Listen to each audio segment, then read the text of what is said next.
जय हिंद दोस्तों पिछली बार हमने कुमार गौरव सर की जो वंदे मातरम सीरीज स्टार्ट हुई है और समाप्ति भी हो गई है, तो उसका हमने पार्ट 1 किया था ग्रुप डिस्कशन, यानी कि अकेले में रिवीजन किया था या ग्रुप डिस्कशन मान लीजिए।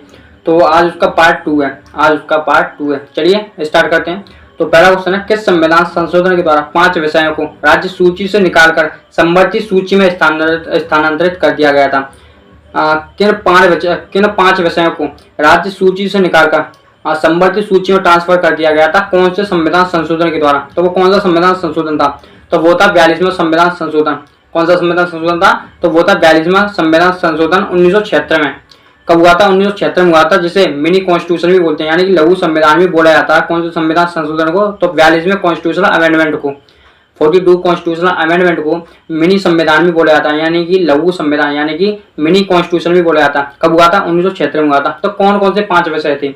वे कौन कौन से 5 विषय थे? तो पहली बार आता है वन, दूसरे बार आता है वन्यजीव, तीसरे बार आता है जनसंख्या, चौथे बार आता है मापतौल और 5वें बार आता है शिक्षा। यानी कि इन 5 विषयों को राज्य सूची से निकालकर संवर्ती सूची में ट्रांसफर कर दिया गया था। यानी कि पहले क्या था, जैसे शिक्षा को मान लीजिए, पहले जो राज्य में था, तो राज्य में क्या था कि इस पर राज्य के सरकारी जो है निर्णय सुना सकती थी। लेकिन प्रेजेंट में क्या है, इस पर राज्य और केंद्र सरकार दोनों अपना अपना निर्णय सुना सकते हैं कि किस योजना को कौन कब लॉन्च करना है। तो मतलब दोनों ही डिस्कस इस पर करेंगी। तो ये तो हो गया पहला क्वेश्चन। दूसरा क्वेश्चन था कि लाल कुर्ती दल का नेता कौन था? लाल कुर्ती दल का नेता कौन था? तो सीमांत गांधी। यानी कि सीमांत गांधी किसे कहते हैं? तो वो कहते हैं खान अब्दुल गफ्फार खान को सीमांत गांधी कहा जाता है। इन्हीं के द्वारा लाल कुर्ती दल के जो चलाया गया था। यानी कि लाल कुर्ती दल का नेता कौन था? तो वो था खान अब्दुल गफ्फार खान, और इन्हीं को सीमांत गांधी कहा जाता था। लेकिन मैं आपसे पूछता हूँ कि सीमांत गांधी हैं, यानी खान अब्दुल गफ्फार खान, इन्हें भारत का कौन सा अवार्ड दिया जा चुका है? खान अब्दुल गफ्फार खान को भारत का कौन सा अवार्ड दिया जा चुका है? तो वो दिया जा चुका है भारत का सर्वोच्च सम्मान भारत रत्न दिया जा चुका है। कौन सा? भारत रत्न जो है खान अब्दुल गफ्फार खान को दिया जा चुका है। तो ये तो हो गया दूसरा क्वेश्चन। तीसरा क्वेश्चन था कि पेंटागोनियम मरुस्थल कहाँ पर है? अब चलिए थोड़े से मरुस्थल देख लेते हैं जो कि सर ने कराए थे। पेंटागोनियम मरुस्थल कहाँ पर स्थित है? पेंटागोनियम मरुस्थल कहाँ पर स्थित है? तो ये है अर्जेंटीना के अंदर। ये तो सर ने ये क्वेश्चन फ्रेम किया था, लेकिन सर ने अपनी तरफ से 4-5 मरुस्थल और इसमें ऐड किए थे। चलिए वो भी देख लेते हैं। तो पेंटागोनियम मरुस्थल कहाँ पर है? तो अर्जेंटीना के अंदर है। लेकिन और देखते हैं। पहला है कि आटाकामा मरुस्थल कहाँ पर स्थित है? आटाकामा मरुस्थल कहाँ पर स्थित है? तो ये था पेरू और चिली की सीमा पर आटाकामा मरुस्थल स्थित है। लेकिन टकला मकान मरुस्थल कहाँ पर है? टकला मकान मरुस्थल कहाँ पर स्थित है? तो चाइना के अंदर है टकला मकान। यानी कि ये मान लीजिए चाइना के जो लोग हैं वो सारे टकले होते हैं मेरी तरह। तो ये कहाँ पर है? टकला मकान मरुस्थल, तो चाइना के अंदर पड़ता है। तीसरा था गोबी का मरुस्थल कहाँ पर है? गोबी का मरुस्थल कहाँ पर है? तो ये मंगोलिया के अंदर पड़ता है गोबी का मरुस्थल। नेक्स्ट है अल नहफूद मरुस्थल कहाँ पर है? अल नहफूद मरुस्थल कहाँ पर है? तो ये सऊदी अरब के अंदर है अल नहफूद मरुस्थल। और अल नहफूद और रब अल खाली मरुस्थल, ये दोनों मरुस्थल कहाँ पर है? तो ये दोनों मरुस्थल है सऊदी अरब के अंदर, यानी कि रब अल खाली मरुस्थल और अल नहफूद मरुस्थल सऊदी अरब के अंदर है। नेक्स्ट है कि ग्रेट विक्टोरिया मरुस्थल किस देश में पड़ता है? ग्रेट विक्टोरिया मरुस्थल किस देश में पड़ता है? तो ये ऑस्ट्रेलिया के अंदर पड़ता है। आपको पता है कि ऑस्ट्रेलिया को प्यासी भूमि भी कहा जाता है। प्यासी भूमि कहा जाता है। क्यों कहा जाता है? क्योंकि यहाँ पर सबसे ज्यादा मरुस्थल है। यहाँ पर ग्रेट विक्टोरिया हो गया, गिब्सन हो गया, सिम्पसन हो गया, और ग्रेट विक्टोरिया, गिब्सन और सिम्पसन, ये मरुस्थल कहाँ पर है? तो ऑस्ट्रेलिया के अंदर। ऑस्ट्रेलिया को किस नाम से जाना जाता है? तो प्यासी भूमि कहा जाता है।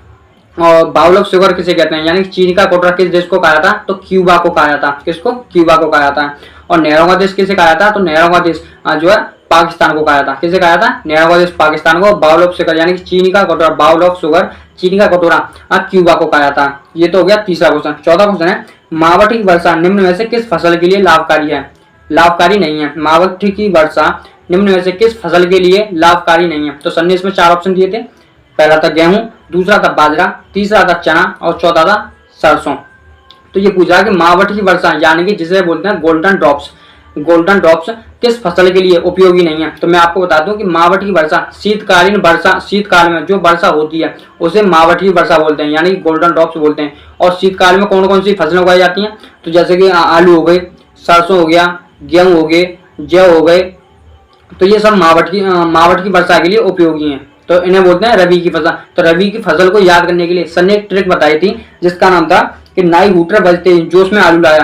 नाई, हूटर बजते ही जो उसमें आलू लाया। तो नाई से ना, अब नाई को जानते हैं, ना नाई, ना से हो गया चना, ई से हो गया राई, और हूटर, हू से हो गया गेहूं, टर से हो गया मटर, बजते ही जोश, जो से हो गया जौ, और सा से हो गया सरसों, और मैं आलू, तो आलू से हो गया आलू, यानी कि लाया। तो कौन कौन सी फसल आ गई? चना आ गया, राई, गेहूं, मटर, जौ, सरसों और आलू, ये सारी रबी की फसल है। तो रबी की फसल किसके लिए उपयोगी होती है? तो होती हैं तो मावठ की वर्षा के लिए रबी की फसल उपयोगी होती है। और खरीफ की फसल कौन कौन सी है? जो ऑप्शन में दिया है, तो जो बाजरा, ये खरीफ की फसल है, तो इसके लिए मावठ की वर्षा उपयोगी नहीं होगी। किसके लिए उपयोगी होगी? तो रबी की फसल के लिए उपयोगी होगी। तो मावठ की वर्षा कब होती है? तो शीतकाल में होने वाली वर्षा को मावठ की वर्षा बोलते हैं। और शीतकाल में आपने देखा होगा आलू सबसे ज्यादा होते हैं, गेहूं सबसे ज्यादा होते हैं, सरसों सबसे ज्यादा होता है, और जौ सबसे ज्यादा होते हैं। हो गया? तो चना, राई, गेहूं, मटर, जौ, सरसों और आलू, ये सब रबी की फसल है। खरीफ की फसल में आ जाता है बाजरा। तो इसका ऑप्शन हो जाएगा बी सही। इसका ऑप्शन बी सही हो जाएगा कि मावठ की वर्षा निम्न में से किस फसल के लिए लाभकारी नहीं है? तो वो बाजरा के लिए लाभकारी नहीं है। चलिए क्वेश्चन नंबर 5 देखते हैं। विशेष आरक्षण अधिकार यानी कि एसडीआर में कौन कौन सी मुद्रा शामिल है? विशेष आरक्षण अधिकार एसडीआर इंग्लिश में ट्रांसफर की जाए तो स्पेशल ड्राइंग राइट्स में कौन कौन सी मुद्रा शामिल है? तो सबसे पहले भाइयों, जो एसडीआर है वो आईएमएफ से संबंधित है। आईएमएफ से संबंधित है यानी कि इंटरनेशनल मॉनेटरी फंड। और इंटरनेशनल मॉनेटरी फंड यानी कि आईएमएफ का हेडक्वार्टर कहाँ पर है? तो वाशिंगटन डीसी के अंदर है, वाशिंगटन डीसी। चलिए एसडीआर के बारे में जानते हैं। एसडीआर में कितनी मुद्रा शामिल है? तो एसडीआर में 5 मुद्रा शामिल है। कौन कौन सी मुद्रा शामिल है? सबसे पहले हम उनके देश जानेंगे, फिर उनकी मुद्रा जानेंगे। तो देश का सबसे बड़ा देश है यूएसए है। सबसे बड़ा देश यूएसए है। दूसरे पर आता है जापान। तीसरे पर आता है एक संगठन है यूरोपियन यूनियन संगठन, ये आता है तीसरे पर। चौथे पर आता है अपना तुम्हारा इंग्लैंड, और 5वें पर आता है चाइना। यूएसए की मुद्रा की बात की जाए तो डॉलर है। जापान की मुद्रा की बात किया तो येन है। और यूरोपियन यूनियन की बात की जाए तो इसकी मुद्रा का नाम यूरो है। इंग्लैंड की बात की जाए तो इसकी मुद्रा का नाम वो है पाउंड है। और चाइना की बात की जाए तो युआन या रेमनवी इसकी मुद्रा का नाम है। रेमनवी इसकी मुद्रा का नाम है, यानी कि डॉलर हो गया, येन हो गया, यूरो हो गया, और पाउंड हो गया, और ये हो गया युआन या रेमनवी। ये 5 मुद्रा एसडीआर यानी कि स्पेशल ड्राइंग राइट्स यानी कि विशेष आरक्षण अधिकार में 5 मुद्रा शामिल है। तो कौन कौन सी तुम्हारी होगी? डॉलर, येन, यूरो, पाउंड और युआन या रेमनवी, ये 5 मुद्रा एसडीआर में शामिल है। तो क्वेश्चन नंबर 5 हो गया। क्वेश्चन नंबर 6 देखते हैं। क्वेश्चन नंबर 6 है लकड़वाला समिति का संबंध और तेंदुलकर समिति का संबंध किससे है? लकड़वाला समिति का संबंध और तेंदुलकर समिति का संबंध किस क्षेत्र से है? तो इसका संबंध पॉवर्टी यानी गरीबी से संबंधित है। और गरीबी से संबंधित एक समिति का नाम है, उसका नाम है रंगराजन समिति, यानी कि रंगराजन समिति, तेंदुलकर समिति और लकड़वाला समिति, ये तीनों समिति किससे संबंधित है? तो पॉवर्टी यानी गरीबी से संबंधित है ये तीनों समिति। लेकिन सर ने इसमें एक और क्वेश्चन ऐड किया था कि गरीबी का दुष्चक्र किसके द्वारा दिया गया था? गरीबी का दुष्चक्र किसके द्वारा दिया गया था? तो वो नरकसे के द्वारा दिया गया था। किसके द्वारा? गरीबी का दुष्चक्र किसके द्वारा दिया गया था? नरकसे के द्वारा गरीबी का दुष्चक्र दिया गया था। ये हो गया क्वेश्चन नंबर 6। क्वेश्चन नंबर 7 देखते हैं। डीएनए में थाइमिन के स्थान पर आरएनए में कौन सा नाइट्रोजनी क्षारक पाया जाता है? यानी कि डीएनए में जो नाइट्रोजन क्षारक होते हैं और आरएनए में जो नाइट्रोजन क्षारक होते हैं, इनमें कौन सा डिफरेंस है? यानी डीएनए में थाइमिन के स्थान पर आरएनए में कौन सा जो नाइट्रोजन क्षारक पाया जाता है? डीएनए में हमें तो पता चल गया कि थाइमिन नाइट्रोजन क्षारक है, लेकिन आरएनए में जानते हैं। तो मैं दोस्तों बता दूं कि डीएनए और आरएनए में 4 नाइट्रोजन क्षारक होते हैं। 4 नाइट्रोजन क्षारक होते हैं। तो कौन कौन से होते हैं? डीएनए की बात करें तो डीएनए डीऑक्सी राइबो न्यूक्लिक अम्ल, इसकी फुल फॉर्म होती है। डीएनए में कौन कौन से नाइट्रोजन क्षारक होते हैं? तो 4 होते हैं, एडेनिन, ग्वानिन, साइटोसिन और थाइमिन। 4 होते हैं, एडेनिन, ग्वानिन, साइटोसिन और थाइमिन। आरएनए की बात करें तो राइबोस न्यूक्लिक अम्ल, इसमें भी एडेनिन, ग्वानिन, साइटोसिन, लेकिन इसमें थाइमिन की जगह यूरेसिल आता है। यही एक इसमें डिफरेंस है। डीएनए में एडेनिन, ग्वानिन, साइटोसिन और थाइमिन। आरएनए में एडेनिन, ग्वानिन, साइटोसिन, यूरेसिल। तो थाइमिन के स्थान पर आरएनए में क्या होता है? यूरेसिल होता है। लेकिन सर ने इसमें 2 क्वेश्चन ऐड किए थे। एक था डीएनए का हेलिक्स मॉडल किसके द्वारा दिया गया? डीएनए का हेलिक्स मॉडल किसके द्वारा दिया गया था? तो वॉटसन और क्रिक के द्वारा डीएनए का हेलिक्स मॉडल दिया गया था। एक और था डीएनए किसका बहुलक है? डीएनए किसका बहुलक है? तो न्यूक्लियोटाइड का बहुलक कौन होता है? डीएनए होता है। डीएनए किसका बहुलक है? न्यूक्लियोटाइड का डीएनए बहुलक होता है। तो हो गया डीएनए में जो डीएनए में थायमिन के स्थान पर आरएनए में क्या आता है, यूरिया चला आता है। और जो डीएनए का हेक्स मॉडल किसने दिया, तो वॉटसन और क्रिक के द्वारा दिया गया। और डीएनए किसका बहुलक है, तो न्यूक्लियोटाइड का बहुलक है। ये क्वेश्चन नंबर 7 हो गया। क्वेश्चन नंबर 8 की बात करें कि विश्व हिंदी दिवस कब मनाया जाता है, विश्व हिंदी दिवस कब मनाया जाता है, तो इसमें सर ने 4 ऑप्शन दिए थे। पहला ऑप्शन था 10 जनवरी, दूसरा ऑप्शन था 14 सितंबर, और तीसरा ऑप्शन था 22 अप्रैल, और चौथा ऑप्शन था 22 मार्च। तो जो विश्व हिंदी दिवस है वो तो मनाया था 10 जनवरी को। विश्व वर्ल्ड हिंदी दिवस मनाया था। अगर नेशनल राष्ट्रीय हिंदी दिवस की बात की जाए तो 14 सितंबर को राष्ट्रीय हिंदी दिवस मनाया जाता है। और 22 अप्रैल की बात की जाए, 22 अप्रैल को पृथ्वी दिवस मनाया जाता है। और 22 मार्च की बात की जाए तो 22 मार्च को जो है जल दिवस मनाया जाता है। और 22 मई की बात की जाए तो 22 मई को जैव विविधता दिवस यानी कि बायोडाइवर्सिटी डे मनाया था। तो हमने सारे ऑप्शन देख लिए, यानी कि 10 जनवरी को विश्व हिंदी दिवस, 14 सितंबर को राष्ट्रीय हिंदी दिवस, 22 अप्रैल को पृथ्वी दिवस। इसे याद करने की ट्रिक है, अप्रैल आप पारिया तो पृथ्वी वो भी प्र से स्टार्ट होगी, तो 22 अप्रैल को पृथ्वी दिवस बनाते हैं, 22 मार्च को जल दिवस मनाते हैं, और 22 मई को जैव विविधता दिवस यानी कि बायोडाइवर्सिटी डे बनाते हैं। क्वेश्चन नंबर 9 देखते हैं। क्योंकि क्वेश्चन नंबर 9 कहता है कि रविन्द्रनाथ टैगोर ने किस घटना के बाद अपनी नाइटहुड की उपाधि त्याग दी थी। रविन्द्रनाथ टैगोर ने किस घटना के बाद अपनी जो है नाइटहुड की उपाधि त्याग दी थी, तो वो घटना थी जलियांवाला हत्याकांड। कौन सी घटना थी, जलियांवाला हत्याकांड थी। कब हुई थी, क्योंकि इससे पहले हमें जानना होगा कि 1919 में एक एक्ट आया था जिसका नाम था रॉलेट एक्ट। कौन सा एक्ट आया, रॉलेट एक्ट आया, जिसे कहा गया ना अपील और ना दलील का कानून, जिसे काला कानून भी कहा गया। क्योंकि इसमें अगर किसी बंदे को गिरफ्तार कर लिया जाता है तो वो अपने लिए ना तो कोई वकील कर सकता है, ना अपनी सुनवाई किसी के सामने कह सकता है, यानी कि उसको डायरेक्ट अंग्रेज सजा दे देते थे।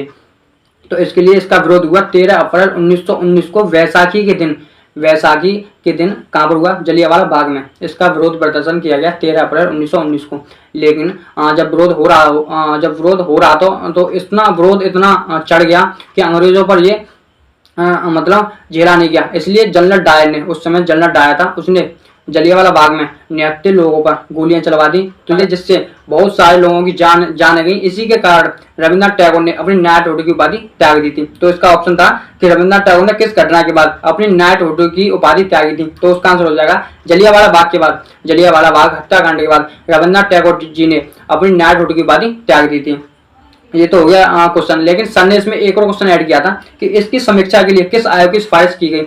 इसकी समीक्षा के लिए किस आयोग की सिफारिश की गई, तो वो था हंटर आयोग की सिफारिश की गई। इसकी समीक्षा के लिए, इसकी जांच पड़ताल के लिए किस आयोग की सिफारिश की गई, तो हंटर आयोग की स्थापना की गई थी। क्वेश्चन नंबर 10 है, विषुव की स्थिति कब तक होती है। विषुव की स्थिति कब तक होती है, विषुव स्थिति उसे बोलते हैं जब दिन और रात बराबर होते हैं। जब दिन और रात बराबर होते हैं उसे विषुव की स्थिति बोला जाता है। तो दिन और रात बराबर कब होते हैं, 23 सितंबर और 21 मार्च को। 23 सितंबर और 21 मार्च को दिन और रात बराबर होते हैं। लेकिन ये पूछ लिया जाए कि सबसे बड़ा दिन कब होता है, सबसे बड़ा दिन कब पड़ता है, तो 21 जून को सबसे बड़ा दिन होता है। और आपको पता है दोस्तों 21 जून को जो है योगा दिवस मनाया था, विश्व योगा दिवस मनाया था। तो लेकिन इस बार 2022 में कौन से नंबर क्रम का था विश्व योगा दिवस, तो 8वें नंबर का था, 8वें नंबर का था। लेकिन इस बार थीम क्या थी इसकी, लेकिन प्रेजेंट में इसकी थीम क्या थी, तो वो थी योगा फॉर ह्यूमैनिटी, यानी कि मानवता के लिए योग, मानवता के लिए योग। ये इसकी प्रेजेंट में थीम थी। यानी कि 21 जून को क्या बनाया था, अंतर्राष्ट्रीय योगा दिवस बनाया था। और 21 जून को सबसे बड़ा दिन होता है, सबसे बड़ा दिन होता है। और एक कहा कि सबसे बड़ी रात कब होती है, सबसे बड़ी रात कब होती है, तो वो होती है 22 दिसंबर को। 22 दिसंबर को सबसे बड़ी रात होती है। यानी कि विषुव की स्थिति 23 सितंबर और 21 मार्च को विषुव की स्थिति होती है, यानी कि दिन और रात बराबर होते हैं। 21 मार्च को 21 जून को सबसे बड़ा दिन होता है और 22 दिसंबर को सबसे बड़ी रात होती है। तो ये तो हो गया क्वेश्चन नंबर 10। क्वेश्चन नंबर 11 देखते हैं। क्वेश्चन नंबर 11 कहता है कि संविधान सभा ने राष्ट्रीय ध्वज को कब अपनाया।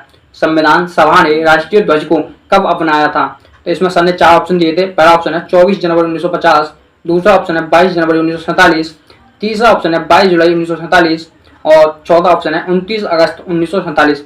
लेकिन हम पहले ऑप्शन से शुरुआत करते हैं। पहला ऑप्शन कहता है 24 जनवरी 1950। 24 जनवरी 1950 को क्या हुआ था कि राष्ट्रीय गान और राष्ट्रीय गीत को अपनाया गया था। राष्ट्रीय गान और राष्ट्रीय गीत को कब अपनाया गया? 24 जनवरी 1950, 24 जनवरी 1950 को राष्ट्रीय गान और राष्ट्रीय गीत अपनाया गया था। और दूसरा ऑप्शन की बात की जाए 22 जनवरी 1947 को क्या हुआ था कि इस दिन उद्देश्य प्रस्ताव को अपनाया गया था। इस दिन उद्देश्य प्रस्ताव को अपनाया गया था। कब अपनाया गया था? तो वो था 22 जनवरी 1947।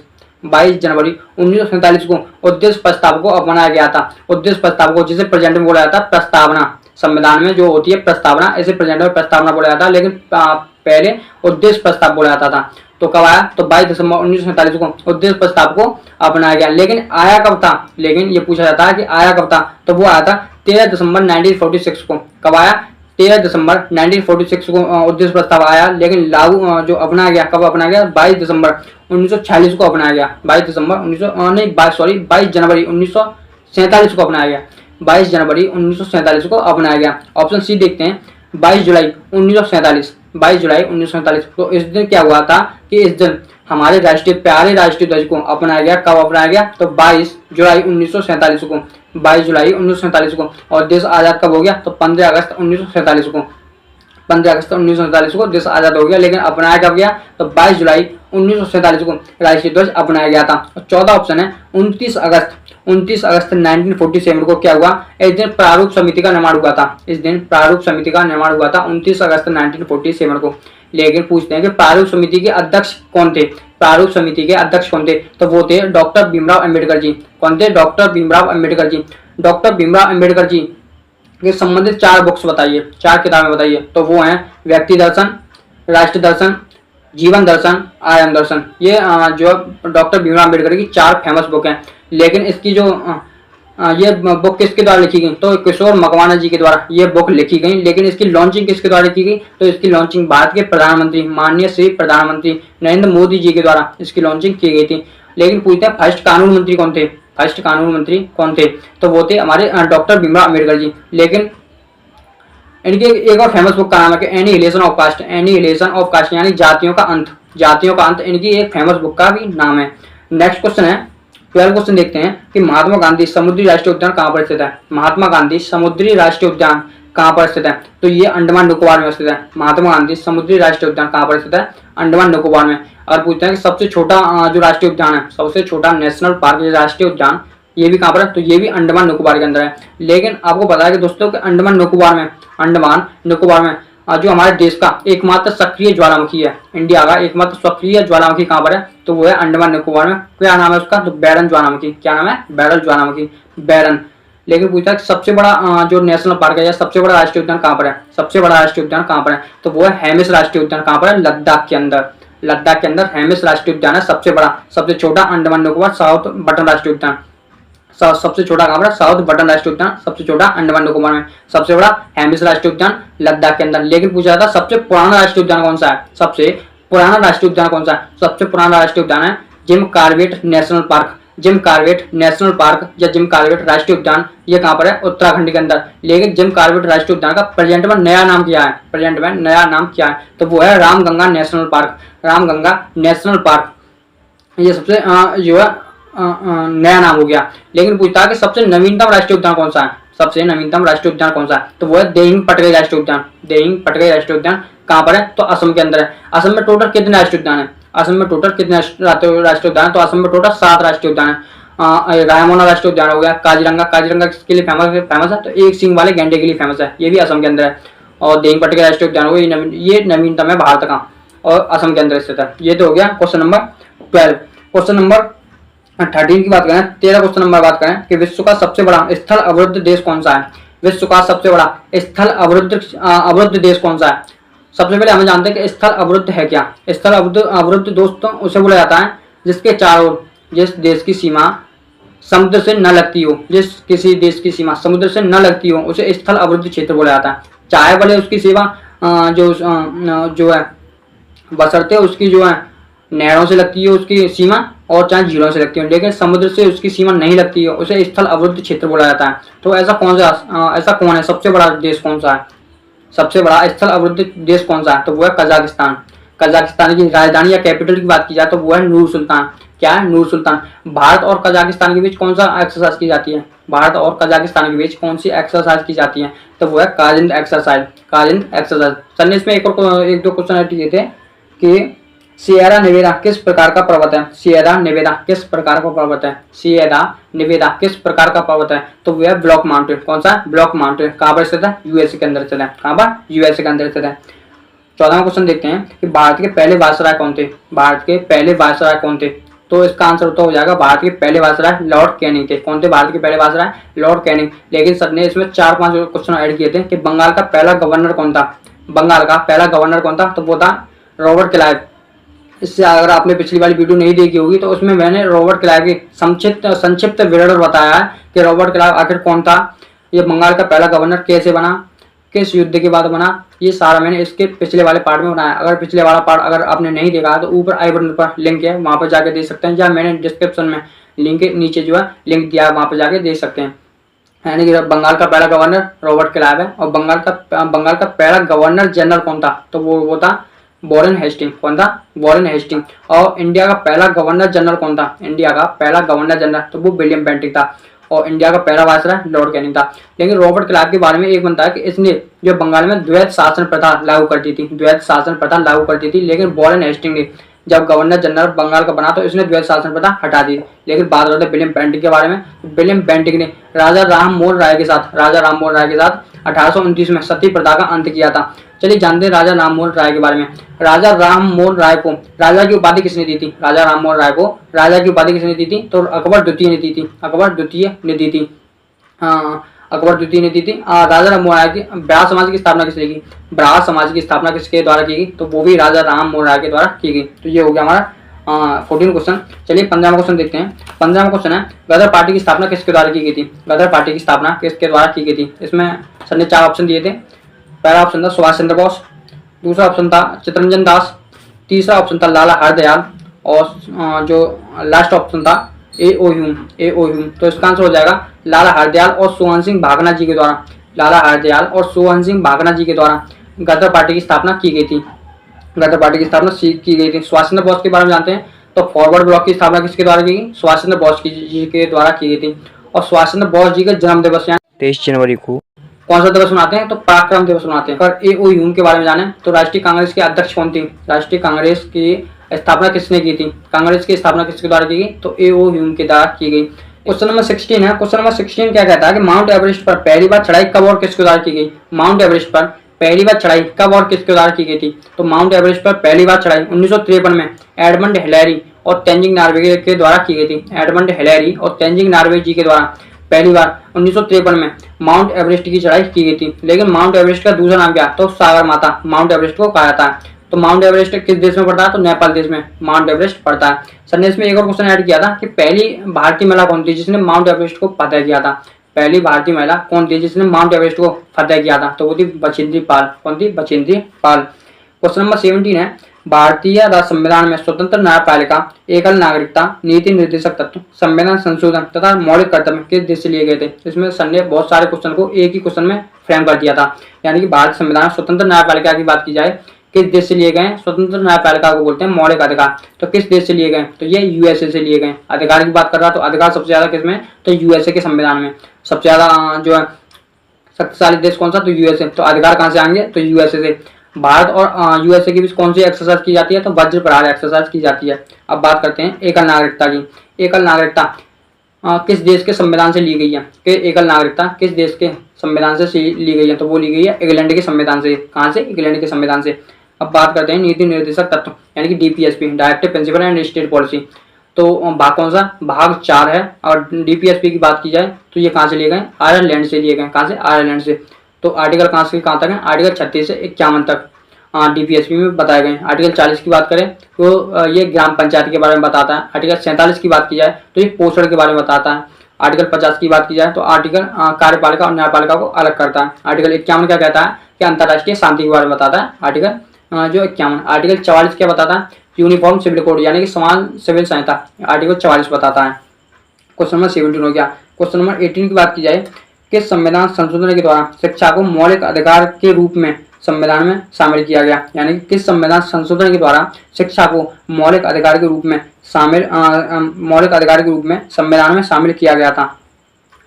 जो शिक्षा को मौलिक अधिकार के रूप में किस संविधान संशोधन के द्वारा शामिल किया गया, तो वो किया गया था 86 में 86 कॉन्स्टिट्यूशनल अमेंडमेंट, 86 कॉन्स्टिट्यूशनल अमेंडमेंट, यानी 86वां संविधान संशोधन वर्ष 2002 का है। किस वर्ष का? तो वर्ष 2002 का 86वां संविधान संशोधन। इसके द्वारा शिक्षा को मौलिक अधिकार के रूप में संविधान में मान्यता प्राप्त दी गई थी। और कौन सा आर्टिकल बनाया गया? तो आर्टिकल 21A इसके लिए बनाया गया। आर्टिकल कौन सा बनाया गया? तो आर्टिकल 21A बनाया गया इसके लिए। सर ने इसमें एक और क्वेश्चन ऐड किया था कि नई शिक्षा नीति कब आई थी? नई शिक्षा नीति कब आई थी? तो वो आई थी वर्ष 2020 में। किसकी सिफारिश पर आई थी? किस समिति की सिफारिश पर आई थी? तो वो आई थी कस्तूरी रंगन समिति की सिफारिश पर। किसकी सिफारिश पर? कस्तूरी रंगन समिति की सिफारिश पर आई थी। और इसका फॉर्मूला क्या था? तो 5+3+3+4 था इसका फॉर्मूला था। सर ने इसमें 2 क्वेश्चन और ऐड किए थे कि RTE यानी कि राइट टू एजुकेशन, शिक्षा का अधिकार किस वर्ष का अधिनियम है? शिक्षा का अधिकार किस वर्ष का अधिनियम है? तो ये वर्ष 2009 का है। और लेकिन राइट टू इन्फॉर्मेशन एक्ट किस वर्ष का अधिनियम है? तो ये वर्ष 2005 का है। यानी कि राइट टू एजुकेशन की बात की जाए तो वर्ष 2009 का है, लेकिन इन्फॉर्मेशन की बात की जाए तो वर्ष 2005 का अधिनियम है। क्वेश्चन नंबर 18 भी कर लिया। क्वेश्चन नंबर 19 की तरफ चलते हैं कि स्वतंत्र भारत के पहले भारतीय गवर्नर जनरल कौन थे? स्वतंत्र भारत के पहले भारतीय गवर्नर जनरल कौन थे? तो वो थे सी राजगोपालाचारी। स्वतंत्र भारत के पहले भारतीय गवर्नर जनरल कौन थे? स्वतंत्र भारत के पूछ रहे हैं और पहले भारतीय गवर्नर जनरल पूछ रहे हैं तो सी राजगोपालाचारी थे। इसमें सर ने 2 क्वेश्चन ऐड किए थे। इंडिया के फर्स्ट गवर्नर जनरल कौन थे? इंडिया के फर्स्ट गवर्नर जनरल कौन थे? तो विलियम बेंटिंक। मैंने सवाल बताया कि बंगाल के पहले गवर्नर रॉबर्ट क्लार्क, बंगाल के पहले गवर्नर जनरल वॉरेन हेस्टिंग और इंडिया के पहले गवर्नर जनरल कौन थे? तो विलियम बेंटिक थे। और नेक्स्ट है स्वतंत्र भारत के पहले गवर्नर जनरल कौन थे? लेकिन स्वतंत्र भारत के पूछ रहा है, पहले गवर्नर जनरल, भारतीय नहीं पूछ रहा है, ओनली गवर्नर जनरल पूछ रहा है। तो वो कहीं का भी हो सकता है। तो माउंट बेंटन थे स्वतंत्र भारत के पहले गवर्नर जनरल, माउंट बेंटन थे। लेकिन भारतीय की बात की जाए, स्वतंत्र भारत के पहले भारतीय गवर्नर जनरल कौन थे? तो वो थे हमारे सी राजगोपालाचारी। और इंडिया के पहले गवर्नर जनरल कौन थे? स्वतंत्र नहीं पूछ रहा, अब इंडिया के पहले की बात कर रहा, तो विलियम बेंटिक थे। इंडिया के पहले विलियम बेंटिक, स्वतंत्र भारत के पहले तो वो थे माउंट बेंटन। और स्वतंत्र भारत के पहले भारतीय की बात की जाए तो वो थे सी राजगोपालाचारी। क्वेश्चन नंबर 20 है कालाजार रोग का रोग कारक व रोग वाहक कौन है? कालाजार रोग का रोग कारक व रोग वाहक कौन है? रोग कारक की बात की जाए तो प्रोटोजोआ, यानी कि परजीवी जिसे बोलते हैं, तो प्रोटोजोआ इसका रोग कारक है। लेकिन रोग वाहक की बात की जाए तो वह बालू मक्खी, जिसे अंग्रेजी में बोलते हैं सैंड फ्लाई, बालू मक्खी इसका रोग वाहक है। लेकिन इसने सर ने जो प्रोटोजोआ से होने वाले रोग की ट्रिक बताई थी। ट्रिक क्या थी कि पापा काम पे सोते हैं, पा से बना पायरिया, पापा काम, का से बना कालाजार, काम माँ से बना मलेरिया, और पै से बना पैचिस, जिसे डायरिया भी बोलते हैं, पैचिस सोते हैं यानी कि निंदा रोग। तो 5 प्रोटोजोआ से होने वाले रोग हैं। कौन से? पायरिया, कालाजार, मलेरिया और पैचिस, जिसे डायरिया भी बोलते हैं, और हो गया तुम्हारा निंदा रोग। ये 5 रोग हैं जो प्रोटोजोआ से होने वाले रोग हैं। ये हो गया। नेक्स्ट क्वेश्चन है, इसमें सर ने एक और क्वेश्चन ऐड किया था कि मलेरिया किस प्रोटोजोआ से होता है? मलेरिया किस प्रोटोजोआ से होता है? तो वो होता है प्लाज्मोडियम प्रोटोजोआ से।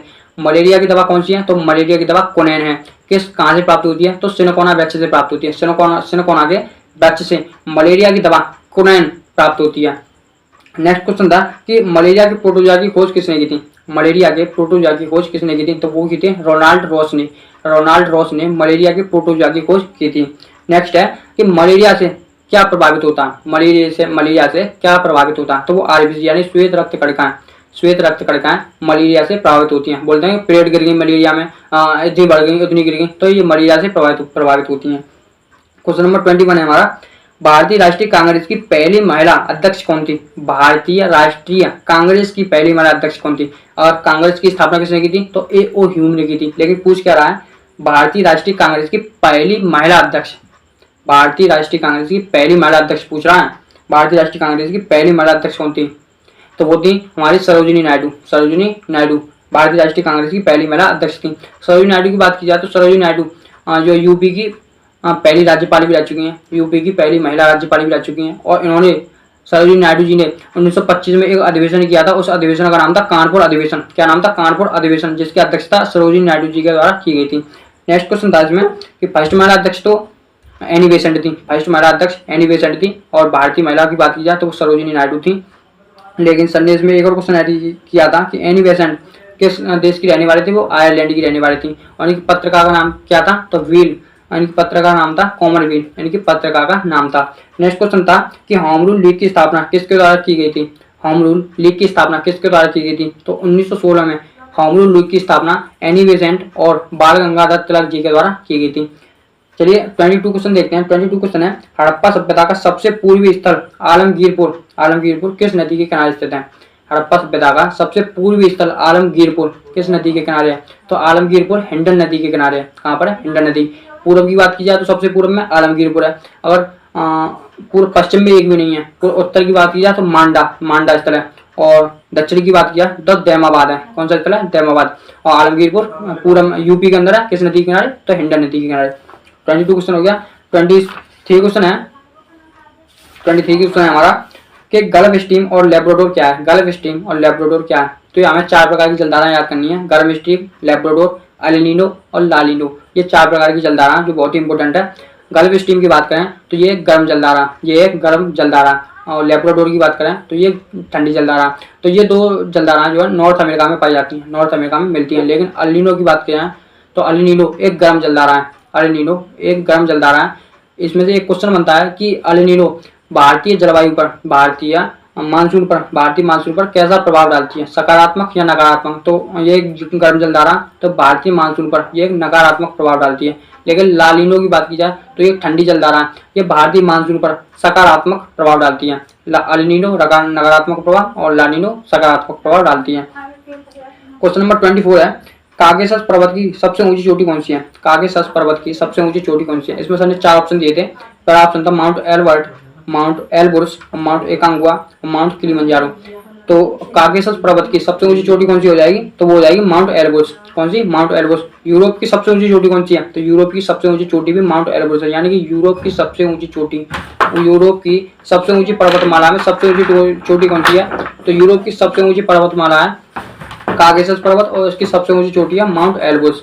नेक्स्ट है माउंट एकांगुआ। माउंट एकांगुआ की बात करें तो ये एंडीज पर्वत की सबसे ऊंची चोटी है। एंडीज पर्वत की सबसे ऊंची चोटी कौन सी है, तो माउंट एकांगुआ। माउंट किलिमंजारो की बात की जाए तो माउंट किलिमंजारो तंजानिया यानी कि अफ्रीका की सबसे ऊंची चोटी कौन सी है, तो माउंट किलिमंजारो है। कौन सी है, माउंट किलिमंजारो। संदेश में एक और क्वेश्चन ऐड किया था कि एटलस पर्वत की सबसे ऊंची चोटी कौन सी है। एटलस पर्वत की सबसे ऊंची चोटी कौन सी है, तो वह माउंट टोबोकुल।